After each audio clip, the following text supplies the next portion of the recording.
Muito bem, rapaziada, vamos aqui para a edição de hoje do Switch TV Show, edição de sexta-feira, dia 27 de fevereiro. Vamos aqui falar sobre a rodada de ontem da NBA, mais uma ótima rodada. Semana boa de jogos, né, cara? Semana muito boa de jogos, acho que não teve nenhum dia que não teve um jogo muito bom. Né, ontem de novo, cara, tivemos um ótimo Lakers contra Phoenix, decidido ali na última bola. Um ótimo Minnesota contra Clippers, também decidido na última bola. Tivemos Houston e Orlando Magic também sendo um ótimo jogo. O próprio Sixers e Heat também foi um jogo muito bom. Segundo tempo muito pegado. Então, de novo, né, mais um dia recheado de jogos bons. E hoje iremos aqui passar por cada um dos jogos, né, darei os meus pitaquinhos sobre cada partida. Antes, só peço encarecidamente para que você deixe seu like, que é muito importante. Se inscreva no canal se não for inscrito. Reforço, né, que estamos aí com a meta de bater 10 mil inscritos até o fim do ano. Então, se você não for inscrito, faça o favor de se inscrever. Na contagem atual, estamos com 77.223 inscritos. Então estamos aí, né? Estamos bem encaminhados. Estamos bem encaminhados para bater a meta. Então, se você puder se inscrever, eu agradeço bastante, tá bom? Não se esqueça também de conferir as promoções da Centauro. Centauro sempre com promoções maravilhosas para você, fã do esporte. E usando o cupom SWISH10 nas suas compras, você garante um desconto de 10% em produtos vendidos e entregues pela Centauro. Então, vai lá, dá uma olhadinha nos produtos e use o cupom SWISH10, que é sucesso. Obrigado, Centauro, pela parceria. E vamos lá, né? Vamos aqui para a edição de hoje. Roda a vinhetinha e aí na volta já começamos a falar sobre a rodada de ontem da nossa querida NBA. Bora! Beleza, pessoal? Vamos aqui começar então falando sobre o jogo que abriu a quinta-feira de NBA, que foi o duelo entre Charlotte Hornets e Indiana Pacers, né, cara? Jogo lá em Indianápolis. O Pacers focadaço no projeto tanque e o Hornets focadaço no projeto playoff. Né? O Hornets está lutando para voltar após temporada, coisa que o Hornets não consegue há 10 anos, basicamente. Né? Faz muito tempo que a gente não vê um Charlotte Hornets em pós-temporada. Até chegou a disputar um play-in com o LaMelo, mas playoff mesmo, há mais de 10 anos o Hornets não vai. E nessa temporada o time tá focado nesse objetivo. E ontem conquistou mais uma vitória, 133-109 foi o placar final. Vitória extremamente dominante do Hornets, né? O Hornets que dos últimos 16 jogos venceu 13, né? É um Hornets que tá muito perto dos 50% de aproveitamento na temporada, 29-31 de campanha, né? Então é um time que tá muito bem, especialmente de dezembro para cá. Ontem, de novo, a gente teve Brandon Miller se destacando com 33 pontos. Com o Knipel ontem fez mais um jogo absurdo. 28 pontos pro Knipel, 8 bolas de 3. Sim, 8 bolas de 3 pro Knipel. Knipel que ontem passou o Keegan Murray e se tornou o calouro com mais bolas de 3 na história da NBA. Tá? E não satisfeito, ele é o líder da liga em bolas de 3 na temporada. Não tô falando de líder de calouro. Ele, obviamente, lidera os calouros com folga. Mas, considerando todos os jogadores, incluindo Stephen Curry, Anthony Edwards e tudo mais, o Knipel lidera a liga em bolas de 3. Estamos falando de um novato liderando a maior liga de basquete do mundo em bolas de 3. Isso é um absurdo, tá? É um absurdo o que o Knipel vem jogando. Nessa sequência de 13 vitórias nos últimos 16 jogos, Moleque tá com 20 pontos de média. Matando em média 4 bolas de 3, sabe? É um absurdo, cara. É realmente um absurdo o que o Knipel tá jogando. Sigo batendo na tecla de que, pra mim, ele é o novato do ano até o momento. Com todo respeito ao Cooper Flag, a tudo que o Cooper Flag vem fazendo na temporada. Mas, cara, eu não consigo olhar pro que o Knipel tá fazendo e não dizer que ele é o melhor calouro da temporada. Desculpa, não dá, mano. Não dá. Recorde de bolas de 3 de calouro, lidera a liga em bolas de 3 na temporada. Tá sendo, na minha opinião, tá? O jogador mais consistente de um Hornets que caminha pra voltar pra pós-temporada depois de 10 anos.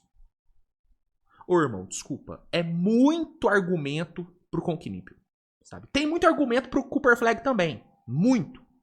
Mas, cara, cada vez mais se torna mais difícil não votar no Knipel pra Rookie of the Year. Prova disso é que na última atualização pra corrida pro novato, o Knipel apareceu de novo na frente do Cooper Flag. Então, assim, Cooper Flag é mais jogador? Acho mais jogador. Cooper Flag tem um potencial maior? Acho que tem. Mas o Knipel, bicho, não deve em nada pro Cooper Flag. Em nada. O Cooper Flag é mais genial, é mais geracional? Sim. Mas o que o Knipel tá fazendo na temporada e o que ele tá demonstrando nessa temporada não deixa nada a desejar o Cooper Flag. E aí, quando você coloca na mistura o que ele tá conseguindo fazer em termos coletivos com esse Hornets, pra mim, Knipel é o Rookie of the Year, jogando um absurdo. E o Hornets tá jogando bem pra caralho. O time tá funcionando muito bem, né? Charles Lee fazendo um trabalho excelente com essa molecada. Cara, que time, que fase que vive o Hornets. E ontem, mais uma vitória. E, igual eu falei, estão cada vez mais próximos dos 50% de campanha e cada vez mais próximos de voltar aos playoffs, né? Então, que fase vive o nosso abelhudo? Na sequência, a gente teve o Sixers vencendo o Miami Heat por 124-117. É um jogo que começou muito bem para a Filadélfia, né? O Sixers fez um primeiro tempo muito dominante, venceu por 73-57. Embiid e Maxey jogando demais no primeiro tempo, né? Os dois passando dos 20 pontos, o time fluindo super bem contra o Heat. Só que aí, na volta do intervalo, o Miami conseguiu dar uma, né, conseguiu reagir. O Bam Adebayo apareceu muito bem no ataque, a defesa de Miami aparecendo bem, né? A marcação em zona do Heat teve um impacto muito bom. O Heat conseguiu voltar para o jogo, diminuiu a diferença para 7 pontos no fim do terceiro quarto. No quarto período, o Heat conseguiu empatar, né, com uma run de 8-0, né? E aí o jogo virou meio que uma trocaçãozinha ali entre os dois times. O Sixers, faltando um pouco mais de 2 minutos, conseguiu retomar a liderança, só que aí o Heat logo na sequência passou na frente de novo com o Tyler Hero. Aí faltando um e pouco para acabar, o Kelly Oubre e o Maxey recolocaram o Sixers 2 posses na frente. E faltando 28 segundos, Tyrese Maxey foi para dentro, achou o Embiid livre no corner, que acertou de 3 e matou a partida, né? No fim, vitória de Filadélfia, 124-117, o Sixers chegando à sua 33ª vitória na temporada, terceira vitória seguida do Sixers. O Embiid, juntamente do Maxey, foram os grandes destaques, né? O Embiid, 26 pontos, 11 rebotes, com 4 assistências, né? O Sixers, com o Embiid, desde a virada do ano, tem 14 vitórias e só 5 derrotas, né? O Embiid, nos últimos 12 jogos, média de 32 pontos, quase 9 rebotes, com splits de 50, 40, 80, né? Então é o Embiid jogando bem demais, né? Bem demais. Nos últimos 12 jogos, ele marcou 30 pontos em 8. Então, assim, é um absurdo que o Embiid está jogando, mesmo com restrição de minutos, mesmo com administração de carga. Tá tendo um impacto gigante, né? Impacto gigante. E o Max é um absurdo, né? Não tem o que dizer. 28 pontos para ele ontem, 11 assistências, 5 roubos de bola, 5 bolas de 3 convertidas, inclusive Tyrese Maxey passou o Allen Iverson e se tornou o jogador com mais bolas de 3 na história do Philadelphia 76ers, uma marca gigante pro Maxey, que só tem 25 anos, né? É realmente impressionante o que o Maxey já é tão jovem. E esses Sixers, cara, eu falo, mano, eu confio nesses Sixers? Não. Mas assim,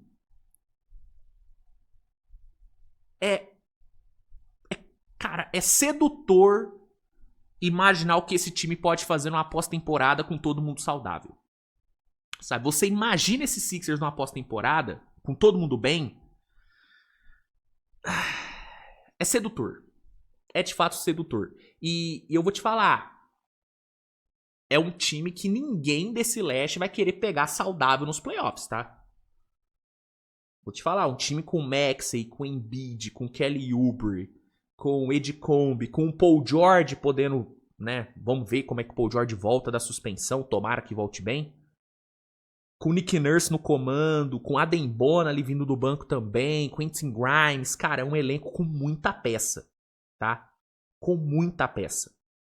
Então, assim, eu confio no Sixers? Não. Mas eu não desconfio também. Tá entendendo? E se eu torcesse pra algum time do leste que fosse pros playoffs, eu não ia querer pegar esses Sixers, mano. Não ia querer pegar.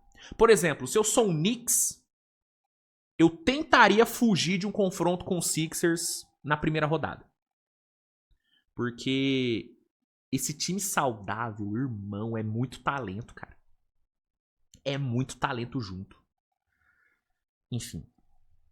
Torço pra que esse time chegue saudável, porque vocês sabem, eu sou fã do Embiid. Durante um tempo, eu de fato abandonei o barco do Embidão, mas ele me trouxe de volta. Ele me trouxe de volta. E esse Maxey é um colosso de jogador, jogou pra caralho ontem, e o Sixers consegue essa vitória. Aí a gente teve o Hawks passando por cima do Washington Wizards, 126-96, com destaque pros exes, né?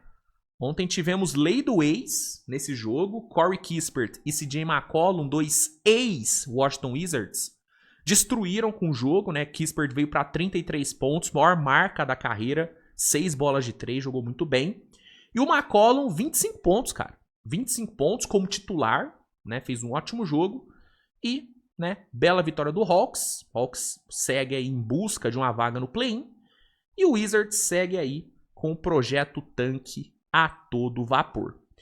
Aí tivemos San Antonio vencendo o Brooklyn Nets, 126-110. San Antonio chegando à sua 11ª vitória seguida. Sim, 11 vitórias seguidas para o San Antonio Spurs. O Spurs fecha fevereiro invicto, sem perder nenhum jogo.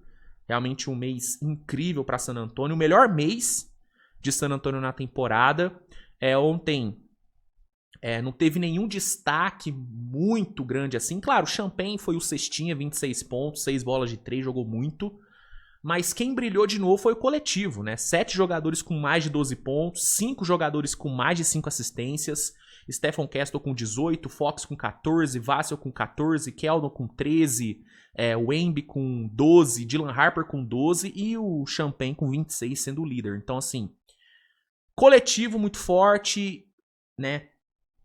Todo jogo, algum cara se destaca mais. Tipo, teve jogo que foi o Castle que destacou, outro jogo que foi o Wemby, outro jogo que foi o Vassell, ontem foi o Champagne.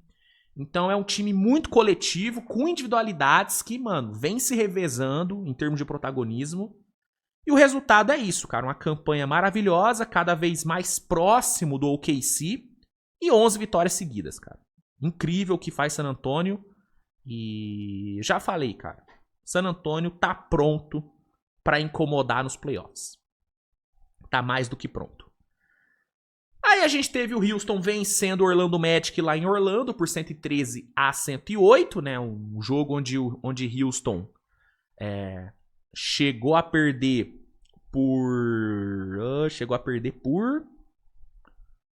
18 pontos? Não foi? Chegou a perder por 19, desculpa. Chegou a perder por 19 pontos. Conseguiu buscar a virada. graças ao Durant, que fez um jogo excelente, né? Excelente, né? Fez um jogo absurdo, né? 40 pontos pro homem, com 14 de 28 nos arremessos. Durant que ontem alcançou a incrível marca de 32 mil pontos na carreira. Absurdo, Kevin Durant. Mas também foi uma virada muito na conta do Reed Sheppard, né? Que, de novo, foi decisivo para a vitória, né? Um segundo tempo incrível do Reed Sheppard, simplesmente 17 pontos com 5 bolas de 3 no segundo tempo. Foi total X-Factor para a virada. E é o que eu venho falando, cara. Assim, já passou muito da hora do Reed Sheppard ser titular desse time. Realmente eu não consigo entender, eu não consigo achar uma explicação plausível para ele não ser titular. Ah, mas a defesa dele não é tão boa. Mas ele também não é ruim na defesa. E com todo respeito, o que ele entrega no ataque compensa por muito a possível falta de defesa dele. Sabe, você pega o ataque de Houston com o Reed Sheppard e sem o Reed Sheppard, é um abismo de diferença. Porque o Reed Sheppard, ele é o único jogador desse time de Houston, fora o Durant, que consegue criar o arremesso. Que consegue tirar um arremesso do nada. Os outros caras não conseguem. Não conseguem. É um jogador inteligente, é um jogador rápido, ágil, que muda a dinâmica do ataque de Houston. Você pega um ataque engessado e bota o Reed Sheppard, ele quebra o gesso. E você abdicar de ter um cara desse por conta da possível falta de defesa dele, sendo que você tem outros caras que podem compensar isso, como o Aman, como o próprio Kevin Durant, como o Tari Eason, é loucura. Não dá pra defender essa decisão do Udoka de não usar o Reed Sheppard como titular. Não dá. E ontem, de novo, pela 1000ª vez na temporada, ele provou que, de fato, ele tem que ser titular, mano. Se não é o Reed Sheppard ontem, Houston não teria vencido, não teria virado o jogo. Entendeu? O moleque é um absurdo, cara. Joga pra caralho. E tem que ser titular. Ponto. Ponto. Entendeu? Enfim. Bela vitória de Houston, que chega à sua 37ª vitória na temporada. E o Magic, mesmo com o Desmond Bane jogando muito bem, marcando 30 pontos, sofreu mais uma derrota. Detalhe, tá? 3ª vitória seguida de Houston. Importante pontuar isso. Aí, o que a gente teve? A gente teve o Blazers vencendo o Chicago Bulls, 121-112, Jeremy Grant e Robert Williams, o nosso querido Time Lord, sendo os grandes destaques, 27 pontos, 5 rebotes com 3 bolas de 3 pro Jeremy Grant, e 14 pontos, 14 rebotes com 3 tocos pro Robert Williams. Tumani Camara também fez um bom jogo, Vit Krejci também fez um bom jogo, e o Blazers conseguiu sua vitória. Chicago Bulls chega a 11 derrotas seguidas, o que é a 3ª maior sequência de derrotas da história do Bulls em um só mês. E é o pior mês da história do Chicago Bulls, né, cara? O time fecha o mês sem nenhuma vitória. Sem nenhuma vitória. É uma coisa realmente terrível o Chicago Bulls, que claramente abraçou o tanque, né? Só que demorou, né? Demorou pra abraçar o tanque o Chicago Bulls, né? Mas enfim. Antes tarde do que nunca, né? Pelo menos o Bulls entendeu que não vale a pena ser medíocre. É melhor ser ruim do que ser medíocre na NBA, né? Porque sendo ruim, você pelo menos consegue uma pique. Agora tem que ver se a NBA vai deixar o Bulls tancar, né? Porque a NBA, o Adam Silver tá nessa cruzada anti-tanque, né? Mas o tanque do Bulls não é um tanque descarado, né? O Bulls só parou de tentar ganhar os jogos.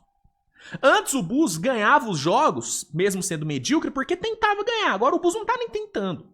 E aí tá perdendo tudo, né? Porque com todo o esforço que o Bulls fazia, o Bulls já perdia alguns jogos. Sem fazer tanto esforço assim, aí as derrotas estão vindo que nem água, né? Então, não sei se a NBA vai tentar punir o tanque do Bulls, não. Porque não é um tanque descarado. O Bulls só é ruim, né? E aceitou a sua ruindade. E fez o favor também de piorar o time na deadline, né? Porque o que o Bulls fez na deadline, pelo amor de Deus, né? Puta que pariu.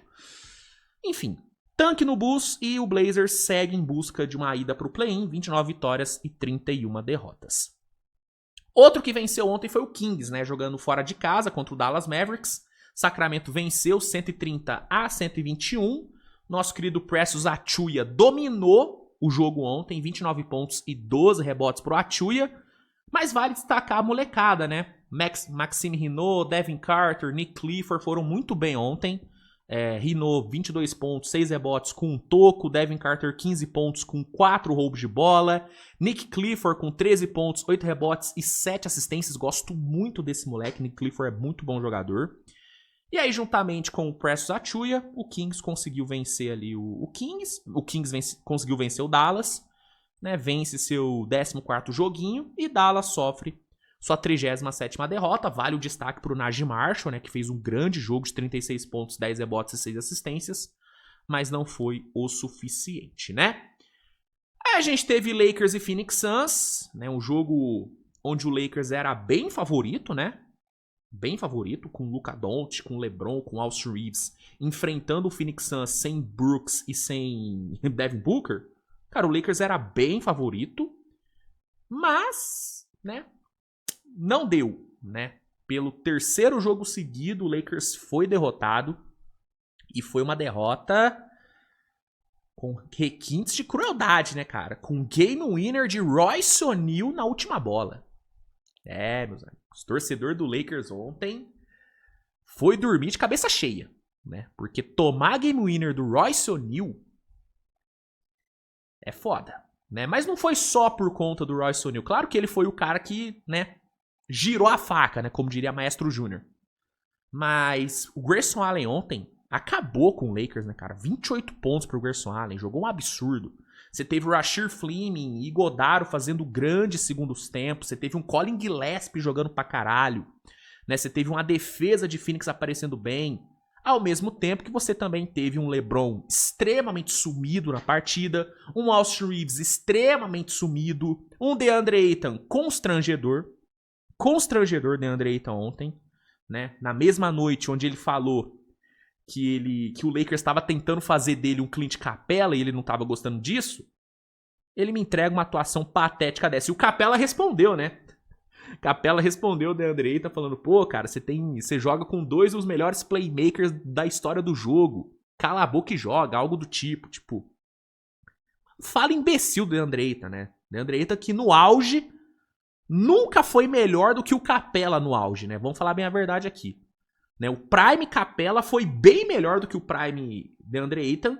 E não ironicamente, o Capela, com a idade que o Ayton tem hoje, seria infinitamente mais útil pro Lakers do que o DeAndre Ayton é. Então, assim, essa comparação que o DeAndre Ayton fez foi muito infeliz. E a bola pune, né? O karma pune. E ontem fez uma atuação patética. O Luka, ofensivamente, fez tudo o que dava. Meteu 41 pontos com 8 assistências. Jogou pra caralho.